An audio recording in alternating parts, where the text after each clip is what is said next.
حضرت موسیٰ کی قوم میں ایک بہت دولت مند شخص تھا۔ اس کا نام قارون تھا۔ اس کے پاس اتنی دولت تھی کہ اس کے خزانوں کی چابیاں ایک بڑی جماعت اٹھاتی تھی۔ وہ شخص یعنی قارون دولت نہ خود پر خرچ کرتا تھا نہ ہی کسی غریب شخص پر، بس مال جمع کرتا رہتا تھا۔ اسے اپنی دولت پر بڑا فخر تھا۔ اس کا کہنا تھا کہ میں نے یہ دولت اپنی محنت سے حاصل کی ہے۔ لوگوں نے اسے بہت سمجھایا کہ تمام دنیا کے لوگوں کو دولت صرف اللہ تبارک و تعالیٰ ہی عطا کرتا ہے، اس لیے تم اپنی دولت کو اللہ ہی کی راہ میں خرچ کرو۔ لیکن قارون نے کسی کی بات نہ مانی اور مسلسل اللہ کی نافرمانی کرتا رہا۔ پھر ایک دن وہ بڑے فخر کے ساتھ قوم کے لوگوں کے سامنے نکلا۔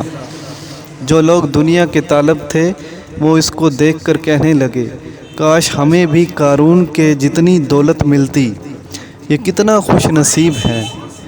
لیکن جو لوگ اللہ سے ڈرتے تھے وہ کہنے لگے، نیک لوگوں کے لیے آخرت میں اس سے بھی کہیں بہتر انعام موجود ہے۔ جب قارون اپنی سرکشی سے باز نہ آیا تو اللہ تعالیٰ نے اسے اس کی دولت کے ساتھ ہی زمین میں گاڑ دیا۔ کوئی بھی اس کو عذاب الہی سے بچا نہ سکا۔ جو لوگ اس کے جیسے بننے کی تمنا کر رہے تھے قارون کا انجام دیکھ کر کہنے لگے، شکر ہے اللہ نے ہمیں بچا لیا، اگر ہمیں بھی قارون کے جتنی دولت ملتی اور ہم بھی سرکشی اور گمراہ ہو جاتے، اللہ نے ہمیں بھی زمین میں دھنسا دینا تھا۔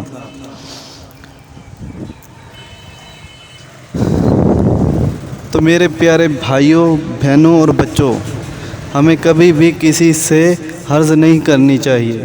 اللہ نے ہمیں جو کچھ عطا کیا ہے اس پر اترنا نہیں چاہیے، بلکہ اللہ کا شکر ادا کرنا چاہیے۔ کسی کو حقیر اور کمتر نہیں سمجھنا چاہیے۔